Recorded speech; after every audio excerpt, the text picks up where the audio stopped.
Парламентът ще се произнесе по искането за референдум за еврото на президента Румен Радев. Предложението беше внесено от Възраждане, след като в началото на миналия месец Конституционният съд се произнесе, че председателят на Народното събрание няма право еднолично да вземе решение да не се разглежда.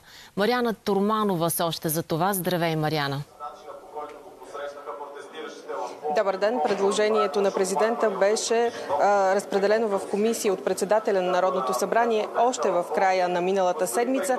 Днес влезе като точка за разглеждане и в залата по предложение на Възраждане. Въпросът: съгласни ли сте България да въведе еврото през 2026 година? Гласуването се случва на прага на влизането на страната ни в еврозоната до 1 януари. Остава по-малко от месец. От ГЕРБ обаче обявиха, че трябва да има гласуване заради решението на Конституционния съд. Разглеждането на точката обаче се забави вече с часове и причината не е дебатът, който започна само преди малко. Депутатите изчакваха представител на президентството, който да съобщи какви са мотивите, и даваха почивка след почивка. Представител на президентството обаче така и не дойде. Сега мотивите защитават от Възраждане и дебатът продължава и в този момент.